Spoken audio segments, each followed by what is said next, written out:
अच्छा मुझे ये बताएं रामीस ओ सॉरी रायसलान जी। क्या देख रहे हैं। अच्छा असलाम मुझे बताएं एक और भी चीज हमारे सामने आ रही है, पीएसएल के कुछ खिलाड़ी आईपीएल में जा रहे हैं, कौन कौन गया और किस वजह से जा रहे हैं ये तो मुझे अभी दो खबरें बताएं। खिलाड़ियों का पता चला है कि they pulled out of PSL to play for IPL. हाँ जी गुणतेश मोती लाहौर कलंदर्स को दागे मुफारकत दे के जा रहे हैं, आई डोंट नो किस टीम के लिए खेलेंगे। उनकी जगह ब्लेसिंग विलागे को साइन कर लिया है लाहौर कलंदर्स ने, which is a very good move considering दोनों का स्किल सेट। तो Wellalage is a far better option in white ball cricket. या गुणतेश मोती भी हंस रहे हैं कि विलागे भी हंस रहे हैं। In white ball cricket Wellalage is a better option. या फार बेटर ऑप्शन। अगर हम लाहौर कलंदर और पेशावर ज़ल्मी के मुकाबलों में हमें बहुत मजा आएगा अगर विलागे बाबर आजम को बॉल करते हैं। श्योर। और बाबर आजम से लास्ट वर्ल्ड कप तो विलागे का बहुत खराब गया था, उससे पिछला टूर्नामेंट भी खराब ही गया था, but he has a skill set. मोती वाज प्रीटी गुड। इसी बुनियाद पर तो चले गए ना इंडिया की विकेटों पे खेलने। इसी बुनियाद पर चले गए। Another player who was pretty good was Blessing Muzarabani. वो इस्लामाबाद यूनाइटेड को अपनी ब्लेसिंग्स देके चले गए। वो चले गए हैं, वो केकेआर के लिए खेलेंगे, उसकी जगह पे रिप्लेसमेंट कॉल नहीं हुई। इस खबर से जो है मतलब मैं बड़ा I was looking forward to वही मसला अच्छा किया उन्होंने, चले गए। Blessing bowling to Babar Azam. हां would have been अपनी ब्लेसिंग देते हुए would have been a fun contest, wrecking entertainment। अच्छा कल हमने अबरार के बारे में बात की है कि रुक जाए, वेट कर लें, अबरार पे भी चले जाएंगे। वेट ब्लेसिंग मुजर रबानी 11 मिलियन में पीएसएल में सोल्ड हुआ था। 11 million rupees 11 million Pakistani rupees में इधर गया था इस्लामाबाद यूनाइटेड। 1 करोड़ 10 लाख रुपए। और इंडिया में कितने में गए? इंडिया में गए वो 67 लाख इंडियन रुपीस में, जो कि पाकिस्तानी करीबन 2 करोड़। मतलब उनको कितना प्रॉफिट हो रहा है ये बताओ। 90 लाख का नंबर में देखे तो कम में 90 लाख पाकिस्तानी रुपयों का। 90 लाख मतलब 1 करोड़ 10 लाख था पाकिस्तान में उनको मिल रहा, तो अभी इंडिया में जितने पैसे मिल रहे हैं वो पाकिस्तान के 2 करोड़ से थोड़े से ऊपर बनते हैं। 2 करोड़ कुछ हजार रुपए। अगर आप सिर्फ नंबर को देखिए तो देखिए यहाँ पे ज्यादा मिल रहे थे, अगर आप करेंसी में जाके फिर उसको कैलकुलेट करना है फिर वो ज्यादा मिल रहे हैं। लेकिन पर मैच कम हो जाएगा ना। हम मैच ज्यादा खेलने हैं वहाँ पे। मैच ज्यादा खेलने हैं। आपका 2 महीने की लीग होती है, जैसे वसीम अकरम ने कहा था बच्चे बड़े हो जाते हैं, आपकी लीग नहीं खत्म होती, शेप सफेद हो जाती है। हाँ तो मेरी मैं अपनी बात कर रहा हूँ 10 बार खत कराने पर अच्छा सफेद हो जाती है। हाँ अच्छा पुराने हो बहुत। लेकिन you look very young. I know compliment. और आप अबरार की बात छोड़ें, अबरार की बात हम बाद में करते हैं। पहले अबरार की बात टीम का कोच नहीं करता, हम क्या करें। नहीं आजकल अबरार के बारे में इतनी बातें हो रही हैं, बहुत बातें हो रही हैं, लेकिन आज अभी करंट बात है मुक़द्दस यासीन, बहुत करंट बात है। अभी मैं सोया उठा, मैंने फोन खोला, उधर सबसे पहली वो आगे प्रेस कॉन्फ्रेंस आ गई एक शख्स की, मिस्टर आकिब जावेद, सैफी भाई बैठे हुए थे, मिस्टर सैफी, और जर्नलिस्ट ने सवाल पूछा उनसे कि ये आप मुझे बताएं कि बाबर आजम के रिलेटेड ना कि ये क्या मतलब ये इंजरी कैसे होगी, क्या हुआ, आप लोगों को क्या मालूम है, ये कब नहीं खेले। तो उन्होंने कहा ये तो अब इस पे सवाल बनता है कि देखना पड़ेगा, ये लोग वर्ल्ड कप खेलने गए थे, वर्ल्ड कप खेलने के ऐसे क्या हुआ कि ये हाफ फिट का हम इनको लेके गए थे, ये इंजर कैसे हो गए, इन पे हम इंक्वायरी बिठाएंगे, ये करेंगे वो करेंगे, क्योंकि इनको अभी ये सीरीज नहीं खेल रहे, क्यों नहीं खेल रहे, ये जो उन्होंने इंजरी का कहा उन्होंने पूछा, फखर जमान का भी पूछा फिर उन्होंने, तो कहते बिल्कुल, उन्होंने फिर ये कहा कि हम इस पे प्रॉपर इंक्वायरी बिठाएंगे, हमने बोर्ड को भी रिक्वेस्ट की कि हम इस पे इंक्वायरी बिठाएंगे, क्या हम इनको हाफ फिट लेके गए थे, क्या इन्होंने पूरा टूर्नामेंट हाफ फिट खेला कि ये टूर्नामेंट खेलते साथ ही इधर आके ये सारे इंजर हो गए। ये तो फिर हेड कोच का होता है, फिजियो का होता है, उन्होंने बताना था कि ये फिट है या नहीं, लेकिन अगर ऐसा था कुछ या इन्होंने कोई और बात की है कि अचानक या कैसे ये हो गए इंजर, तो इन पे हम इंक्वायरी करेंगे, फिर विल टेक एक्शन के जो भी होता है फिर वो देखेंगे हम। जबकि दूसरी रिपोर्ट्स कहती है कि बाबर आजम इसलिए ब्रेक ले रहा है क्योंकि वो अपने फ्लॉज को सही करना चाहता है। गजाल हमारे साथ इस टाइम मौजूद हैं जाहिद फरूक साहब। अस्सलाम वालेकुम sir, welcome to the show. कैसे हैं आप? अस्सलाम वालेकुम जी, thank you very much. Sir मुझे बताएं, बांग्लादेश के साथ पाकिस्तान की सीरीज चल रही है और हम लोग जो स्क्वाड लेकर गए हैं वो बाबर का पूछे ना, बाबर ये अभी आकिब जावेद वाली आप फिर मैं चाहती हूँ आप पूछे। जाहिद साहब, ये जो अभी आकिब जावेद ने कहा है कि बाबर आजम और फखर जमान के रिलेटेड कि हम इस पे इंक्वायरी बिठाएंगे कि ये अचानक ही वर्ल्ड कप में तो बिल्कुल ठीक थे, आते साथ ही ये लोग बीमार हो गए, इंजर हो गए, ये नेशनल T20 कप भी नहीं खेल रहे और उधर जाके ODI भी खेलना था इन्होंने, वो भी नहीं की। What's your take on this? Also एक सवाल मैं थोड़ा सा ऐड कर लेता हूं, पूरी प्रेस कॉन्फ्रेंस को एज ए सीनियर जर्नलिस्ट आप किस तरह से देखते हैं? असल में आपके सामने ही है, एक अरसा से क्रिटिसिज्म हो रही है बाबर आजम के ऊपर और उसकी फॉर्म के ऊपर, इसमें कोई शक नहीं उनकी फॉर्म भी बेहतर नहीं है, लेकिन मच इम्पोर्टेंट ये है कि क्रिटिसिज्म बहुत ज्यादा हो रही है, और फिर उनको चाहिए ये था कि वो डोमेस्टिक खेलते। और इससे पहले भी हमने देखा है कि बड़े बड़े जितने भी प्लेयर्स हैं, ना सिर्फ पाकिस्तान के, पूरी दुनिया के अंदर, अगर वो परफॉर्म नहीं कर रहे होते तो एक मेन जो इंग्रेडिएंट्स है किसी भी खेल के लिए, वो डोमेस्टिक है। जब डोमेस्टिक में जाते हैं आपका कॉन्फिडेंस बिल्ड होता है, आप डायरेक्ट वर्ल्ड चैंपियंस के साथ खेलते हैं, बड़ी टीमों के साथ खेलते हैं, तो शेकी रहता है। और कॉन्फिडेंस जब भी बहाल होगा जब आप लेस एक्सपीरियंस टीम के साथ खेलेंगे, बैट आपका ठीक होगा, बॉलिंग आपकी ठीक होगी।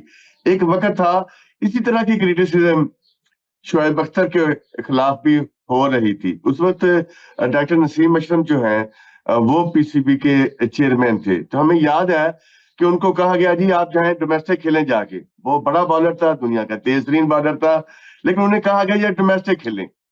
और हमें याद है डायमंड क्रिकेट ग्राउंड की छत पर हम बैठे हुए थे, तो डॉक्टर नसीम अशरफ और बाकी भी सारे लोग बैठे हुए थे, तो शोएब अख्तर आए, पहले ही गेंद के ऊपर उन्होंने बोल्ड किया, 1 ओवर में उन्होंने 2 आउट किए। तो मैंने डॉक्टर नसीम अशरफ से उसमें कहा डॉक्टर साहब ये आपको उन्होंने सलामी दी है कि मैं अभी फिट हूं। इसी तरह बाकी भी जो प्लेयर्स हैं उनको भी ऐसा ही करना चाहिए, परफॉर्म करना चाहिए, ताकि उनका बैट बोले, उनका बॉल बोले, उनकी कारकर्दगी बोले। शायकीन क्रिकेट जो होते हैं वो प्यार करते हैं अपने लीजेंड्स के साथ, उनको ऐसी ही तवक्कुआत होती हैं। जब वो परफॉर्म करते हैं, बैट आता है, खेलता है, उससे रन्स उगलते हैं, तो किसी को बात करने का मौका नहीं मिलता। अब बाबर हो या कोई और प्लेयर्स हो, अब इंडिया के भी मिसाल देख लें, कितने कितने प्लेयर्स उनकी प्रॉब्लम आई, बैट पिच आए। इसके अलावा ऑस्ट्रेलिया के बैट्समैन हैं, उनके ऊपर भी आया, बैट पिच आता है बड़े प्लेयर्स के ऊपर या किसी प्लेयर के ऊपर भी। फिर वो डोमेस्टिक जाते हैं, अपनी गलतियों को सुधारते हैं, जिस बॉल पे वो आउट हो रहे हैं। जिस दिन बाबर का कॉन्फिडेंस ठीक हो गया, मैं समझता हूं कि वो अभी भी पाकिस्तान की नुमाइंदगी करेंगे, कर सकते हैं। इतनी ज्यादा उनकी उम्र नहीं है। बाकी प्लेयर्स को हमने देखा कि उनकी 30 साल के बाद जाके फॉर्म में प्रॉब्लम्स आई, लेकिन उन्होंने अपने आप को बेहतर किया। तो बाबर को डोमेस्टिक खेलनी चाहिए, लेकिन बहुत ज्यादा जो ध्यान है, जो फोकस है, वो इस वक्त सिर्फ बाबर आजम के हुआ है। हालांकि आपके सामने सलमान आगा ने क्या खेला वर्ल्ड कप के अंदर, मैं उधर वर्ल्ड कप के अंदर श्रीलंका में मौजूद था। मेरा क्वेश्चन भी था उनके, जब श्रीलंका से हारे, जीत नहीं सके लेकिन हम बाहर हो गए, तो मैंने उनसे पूछा भी था, काफी तलख सवाल भी हमने किए थे, जज्बात की हमने तर्जमानी भी की, जो आवाम की भी है और जो हकीकत भी थे। उनकी कारकर्दगी के बारे में पूछा गया कि are you satisfied with your own performance. फिर उसके बाद उनसे पूछा गया कि क्या आप खुद से क्विट करना पसंद करेंगे कि आपको निकाला जाएगा जिस तरह आपकी कारकर्दगी है। तो साइम हो, सलमान आगा हो, शाहीन शाह आफरीदी हो, बाबर आजम हो, सबसे पूछना चाहिए कि उन्होंने अंदर जाके फील्ड में क्या किया। लेकिन फोकस अब सारे का सारा बाबर आजम पे है। मेरा ख्याल है रखना चाहिए, हर एक से पूछना चाहिए। जाहिद साहब, फ्री हैंड देना चाहिए, सोचना चाहिए। सिर्फ क्रिकेट नहीं, हर बंदे की पर्सनल लाइफ भी होती है, हर बंदे की अपनी कैपेसिटी भी होती है। लेकिन प्रॉब्लम हमारी टीमों के अंदर ये है कि हमने लेस एजुकेटेड प्लेयर्स हैं। ये हमारी अनफॉर्चुनेट है, या जो भी हादसा है, जब आप कहते हैं तालीम शऊर देती है, तो शऊर हर शोबे में देती है, चाहे वो क्रिकेटर हो, चाहे वो ड्राइवर हो, या जिंदगी के किसी शोबा में भी हो।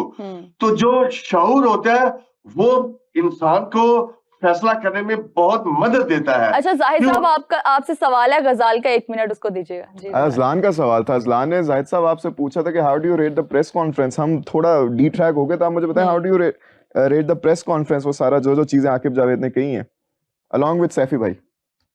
देखिए, मैं समझता हूँ कि जज्बात के ऊपर काबू रखते हुए जो ऑडियंस है, जो शायकीन है, जो प्रेस है, उससे बात करनी चाहिए। समटाइम हमारे जो सिलेक्टर्स हैं बड़े हैं वो जज्बात में की रो में बह जाते हैं और कुछ ऐसी बातें कर जाते हैं जो नहीं करनी चाहिए। मेरा ख्याल है बहुत ज्यादा सच भी जो है, बहुत ज्यादा जो क्रिटिसिज्म है उससे मुतासर होकर इस तरह की प्रेस कॉन्फ्रेंस हुई है। मेरा ख्याल है कि इसको बेहतर अंदाज में भी किया जा सकता था, बेहतर अंदाज में भी किया जा सकता था। लेकिन जाहिद साहब, मेरा फिर वही सवाल ना वापस आता है कि बाबर और फखर, ये दो प्लेयर्स का उन्होंने कहा है कि ये दो की हमने जांच पड़ताल करनी है जी, इंक्वायरी करनी है कि अचानक ही ये इंजर किस तरह हो गए। Do you think both of these players are they trying to somehow escape from playing the domestic tournament, या ओडीआई सीरीज में भी उन्होंने कहा कि उनको होना चाहिए था। बाबर का स्पेसिफिकली कहते हुए कि Babar should have been playing the ODI series, वो नहीं खेली, हमारा अपना डोमेस्टिक भी चल रहा है, वो नहीं खेला। तो डू यू थिंक वो बच रहे हैं अभी, अपने फॉर्म पे काम करें, क्या चल रहा है? मैं समझता हूं कि जो क्रिकेट कहती है, जो खेल कहता है, वो यही कहता है कि आपको डोमेस्टिक खेलनी चाहिए। डोमेस्टिक खेलेंगे तो आपको अपनी गलतियों के ऊपर काबू पाने के में मदद मिलेगी। तो मैं वही कह रहा था कि थोड़ी सी कॉन्फिडेंस की ना सिर्फ पूरी टीम के अंदर कमी है, जब और प्लेयर्स के अंदर भी यही फैसला साजी की जो सलाहियत है वो बहुत कम है। वो भी जज्बात में बहे हैं कि हम शायद इसको आप कह सकते हैं एरोगेंस तो नहीं कह सकते, लेकिन कोई मामला है। There is a little arrogance. There is a little arrogance. A little is a very modest word, फिर भी मैं लगा रहा हूँ साथ, लेकिन there is some arrogance. और हमारी फाख्ता नहीं बताया था जाहिद साहब कि Babar Azam is under a lot of stress, तो वो जरा mental rehab में गए हुए हैं, तो इसलिए वो नहीं खेल रहे। Is it true? बिल्कुल। इस वक्त जो मैंने पहले कहा था, ज़हनी पुख्तगी नहीं है, इंतशार का शिकार है ये प्लेयर्स। जब एक बड़ा नाम है, नंबर 1, इतनी देर आप रहते हैं, प्रेशर्स हैं, बहुत सारी चीजें आप कह सकते हैं, उसमें से आप एक एरोगेंसी भी निकाल सकते हैं।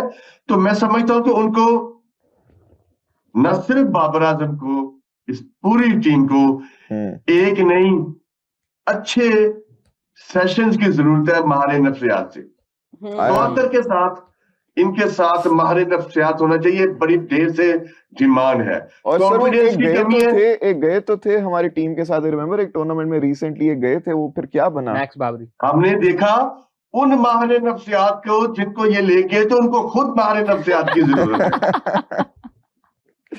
जरा से ये टीम के साथ रहने के बाद उनको जरूरत लागू पड़ गई या फिर पहले से ही थी? पहले से। देखिए, जो टीम्स के अंदर इतनी सारी प्रॉब्लम है, तो वो बंदा खुद गुंजलों का शिकार हो जाता है कि कहां से सिरा पकड़ूं। गुंजलों आप शाहीन शाह अफरीदी से पकड़े या बाबर से पकड़े, साइम से पकड़े, सलमान से पकड़े, और फिर जब ये माहिर नफ्सियात होते हैं, जिस तरह आम शायकीन के, मेरा मतलब है कि एक हीरोज होते हैं, डेफिनेटली बाबर हो, शाहीन हो, इस कौम के हीरो हैं, बिल्कुल हैं, उस माहिर नफ्सियात के भी हीरो होते हैं। बिल्कुल। तो वो